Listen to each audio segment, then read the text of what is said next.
All down. All silent. Going. Gone. So congratulations. Welcome to the Current Market Insights podcast, brought to you by Harris Partners Real Estate. Each episode, we chat with real estate author and industry leader Peter O'Malley to discuss the current property market conditions and provide insights to assist you on your property journey. Hello and welcome to another edition of Current Market Insights. I'm your host, Ciaran O'Brien, and with me as always is Mr. Peter O'Malley. Peter, hello. Ciaran, great to see you. Really great to see you, Peter. It has been a hot minute, and I know that the property market has, as it always does this time of year, fluctuates and ebbs and flows and kind of starts to heat up and move along. And I thought today's episode might be a really great opportunity just to get a sense of what the temperature of the market is at the moment. And what I mean really is, what are the numbers kind of telling us about activity out on the ground? What is your own experience telling you about what you're seeing? And then what are the conversations happening around the place that kind of give you, I guess, some sense or guidance as to where people's mindset is as we move closer to Christmas in 2025? Thanks, Ciaran. Well, look, there's no doubt that the Sydney property market is performing better this December than it did last December in 2024. So prices are up, buyer activity's up, confidence is up. It's easier to close sales. It's easier to negotiate purchases up in price. The 3 interest rate cuts throughout the calendar year have changed the dynamics in the Sydney property market. Not that we were chasing this, but we found ourselves in the second half of 2025 listing and selling a number of properties in Western Sydney, right? Whether it be existing clients, family, friends, etc., that asked us to handle a sale for them. And I can tell you now, the Western Sydney economy is on fire. Would any of those sales, and this probably goes against exactly what you just said with the economy being on fire, but would any of those have been distressed or, the consequence of just financial strain in Western Sydney? Or are these just markets that are moving well? People are seeing opportunity and thinking now's the time to capitalise. The migration pressure that you keep hearing about in the media, we see it in the city with certain demographics chasing inner city apartments, but there's other demographics that are chasing house and land packages in Western Sydney. And I am constantly shocked every time I look at the pricing in suburbs like Glenwood, Blacktown, Kellyville, suburbs that when I was growing up in Sydney, they were essentially cow paddocks, and basic house and land package properties are going for $1.5 million. And when they sell, they don't sell to one buyer who you're lucky to find. Crowds turn up. Yeah. I'm not surprised, though. Some of those locations are on the new metro. They're part of Sydney's interconnectedness vision for the next, 15 to 20 years. I'm not entirely surprised. And I think we talked about maybe 12 months ago, we talked about some areas out that way around like Norwest and, the back of Castle Hill where there's, house and land or properties going for, $2, $3, even $4 million in some cases, which I think at the time we remarked just seemed crazy considering how far out it is from the CBD and what we're used to, I think, in Sydney being quite centralised. And then going the other way, I heard McGrath's recorded a sale of a single house over $6 million in Bankstown. In Bankstown? In the last week, yeah. So now that's a one-off, and that's double the suburb record, which was 3-something prior. But there's the Western Sydney economy, there's a lot of money and a lot of activity and a lot of demand right through that corridor, and you make a great point about the infrastructure. I have to ask the question, and maybe it's potentially a little bit on the nose, but given that there are some people in the economy in the broader markets at the moment talking about how 2026 might be the culmination of a bit of a perfect storm of factors, stagflation, potentially reaching recession, multiple economies, stalling and or failing. Is there any? Do you feel any risks when we start to hear about prices like this that mirror or in some ways reflect on the 2008 American housing crisis where things went crazy, money just seemed like it was nothing, and all of a sudden the whole kind of facade came down a little? Oh, look, I hope you're wrong. I think those sorts of risks could always seem to have always been there for the last 10 years. It could always be said they've been there for the last 10 years at this time of year. But it just keeps on hanging in there. I did see Hotspotting's Terry Ryder speak at a conference last week. Again, back to your point about infrastructure, he said that the number one leading indicator of a property market that is going to rise is government infrastructure spending, not migration numbers and not interest rates. Yeah. So I'm not saying that he's completely correct on this point, but he was really, really strong that he's saying, I have been studying property markets, which he has for nearly 40 years, and the number one leading indicator that a property market's going to pop is infrastructure spending. And he was particularly strong about Toowoomba in Queensland in recent times, and that market is absolutely booming there at the moment. All of southeast Queensland is booming for that matter at the moment. So if the government can keep that going, they'll keep that sort of demand there. I see today Adam Crichton, a well-known journalist, is saying if you're wondering why there's so much inflation in Australia, $1 in $5 in Australia was created through money printing and free money in the last 5 years. So basically the inflation that you're seeing floating through the economy at the moment, in his view, is government driven. Equally, the RBA have come out today and said to the financial press, make no mistake, if the inflation rate pops from where it is now, we will be hiking rates. And in terms of the property market, that is something that people are, aware of, you might say, conscious of, but they're not actually listening to the message. Again, the government-driven inflation just has shades of 2008 all over it. Hopefully that's not going to happen in this scenario. I find it really interesting that the Minns government, has this mission, mandate, whatever you want to call it, to provide all these houses for people at a time that they are spending huge amounts of money on infrastructure. And as you say, if Terry Ryder's correct, the greatest predictor of property rises or booms is that infrastructure spending around those areas, which seems like, Minns is trying to fulfill some kind of, it's like a passion project almost to get this infrastructure done. But at the same time, he's potentially shooting himself in the foot to try and provide affordable housing for all the people that need it when you've got open floodgates and all the other factors that are making it challenging to get a house. So just on the numbers, I don't have numbers for New South Wales, but I did look up the Institute of Public Affairs website, and they have net migration into Australia for the 12 months until September 30, 2025 at 468,390 people. Yeah, which is almost double the kind of targets from, was it 5 or 6 years ago?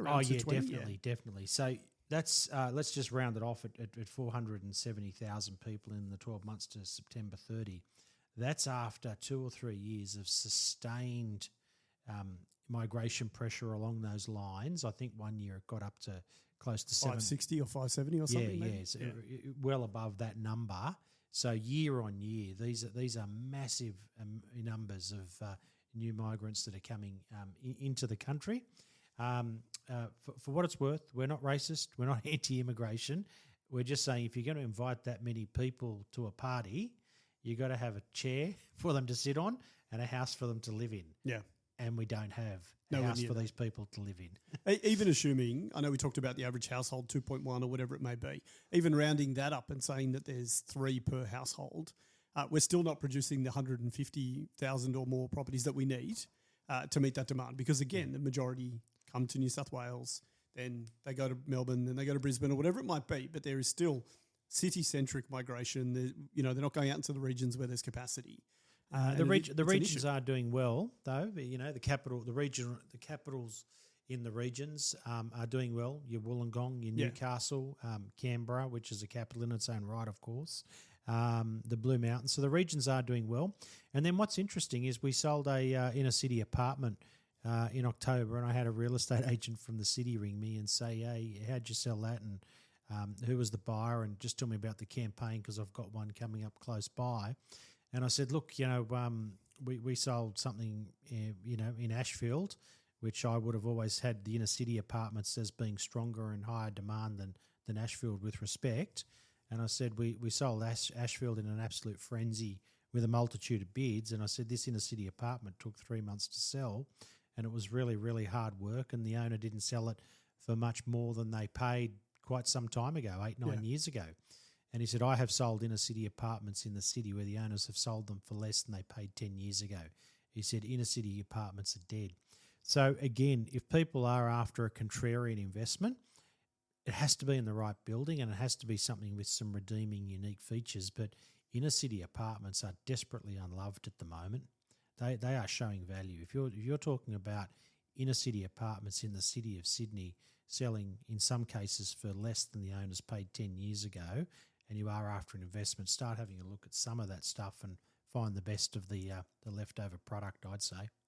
Yeah, I'm not entirely surprised. I think people love the idea of convenience, but as infrastructure improves, then that convenience can spread a little bit, which is good, obviously good for the city more broadly. Before we move on to our SQM figures, which we do with every market wrap, final question for you just on the heat in the market. You mentioned the 3 rate cuts have had a pretty strong impact. Are they the only factors, do you think, that are driving the strong kind of bounce in prices at the moment? Given that some of those were a little while ago, obviously the more recent cuts can have some role in this time frame, I would think. But do you think it's a case of people just holding on for the right time of year, or is there just a different kind of confidence or sentiment in the market that's driving some frenzy at the moment? Oh, look, I think inflation's going again, and with inflation comes pay rises. There's no doubt about that. So no, I don't think the 3 rate cuts are the only reason that the property market is so strong this year to close the year out than what it was compared to 2024. But it's sustained migration, so sustained housing demand at a time where new supply is seriously underperforming the demand that's there. The interest rate cuts, you're probably seeing some increase in wages, a bit better confidence. All of those things combined, stitched together, mean that you've got a property market in Sydney that's maybe put on 5 or 6% for the year. Do you think, and this is a bit of a rogue question, but do you think given the free fall that cryptocurrency's been in and the fact that that's been an investment medium for particularly younger investors over the last few years, do you think that there's any sentimental shift to get out of the kind of decentralized investments into, I'm not going to say fiat currency, but something more stable and traditional as a medium to hold people's wealth at the moment? Look, it's a fair question. Property and crypto is a linkage that I'd like to know more about. I have an anecdotal view that the crypto property link is actually at the higher end of the market. Yep. So when you see certain properties selling, for around $10-15 million in Sydney, the owners or the new owners of those properties are not earning that amount of money, a wage to support that sort of mortgage. Yeah. They're clearly moving equity around, and whether that's share market gains, inherited wealth, or crypto gains, one would need deeper data than I have available to me. But anecdotally, I have conversations and I poke around and read things, and I've actually got a screenshot on my phone here about some high-profile person on the Gold Coast that was featured in the media not so long ago, who made her money in crypto, and then became very active in the property market. Yeah. Oh, I don't think it's uncommon. And I wondered, knowing that people have traded crypto for property in the past as a great, vessel to do that, given that cryptocurrency seems to be rapidly falling. I think Bitcoin's down 20 or 25%. Like, it's quite a huge drop. Whether, you've met any people on the ground who are looking to shift into a more stable investment, whether or not it's going to return. I think the true acolytes that have held crypto for these kind of gains for this long are probably holding on, diamond hands, as they say in the industry. But who knows? Who knows? Yeah, here's the heading here in the Gold Coast Bulletin. Crypto Queen relists $5.6 million Bitcoin funded Mount Tambourine mansion. Yeah. So it is happening, but I don't think it's happening at the bottom end with the the young ones trying to break into the property market. I think there's a cohort of individuals that have made a lot of money out of crypto, and they're reinvesting that into prestige real estate. Which is not a bad way to go. As we move towards the end of the episode today then, Peter, I wonder if you could take us through SQM Research's auction clearance data, because I know while we usually refer to their data as a yardstick, I guess, or a bit of a measure of what the activity looks like in the market. But I can see, we haven't spoken about it for a few weeks, but I can actually see there's been a bit of a dip in the rate. And I think our listeners would appreciate if you could take us through what the numbers are and what's probably driving the changes we're seeing week to week. Yeah, look, this is obviously just reading out last week's results, but up until maybe 2 weeks ago, the auction clearance rates were still hovering just above 50%, so they're doing okay. But last week on SQM Research's numbers, they've got the auction clearance rate falling to 45.2% on 1,682 scheduled auctions. Yeah. So that number, which when you saw it, you quite rightly pointed out, is well up. So there's a view that last weekend and the weekend coming, being Saturday the 6th of December, are the last auction weekends of the year. Yep. And that whilst there will be auctions on the 13th and the 20th of December, the numbers will fall dramatically. We're already seeing in the inner west stock levels are coming down very, very quickly, and there's a view that stock will be very skinny until after Australia Day. All I see there is opportunities for vendors that are brave enough to go out there and put their property on the market and make it available for those buyers that are still around, because as we've already discussed today, there's not enough housing in the city. There's far more buyers than sellers at the moment. And when sellers go away, seasonally speaking, and think that you can't sell, that's the time when you can actually jag yourself as a vendor a very good sale, because your seller competition's a lot lower. I can tell you now, it's much harder to get the right price for your property when there's 1,682 auctions going on a given week than when there's 200. Yeah, look, 100%. The only things I just want to touch on and get your opinion on before we wrap up then, the sold prior this week is higher than the sold at auction.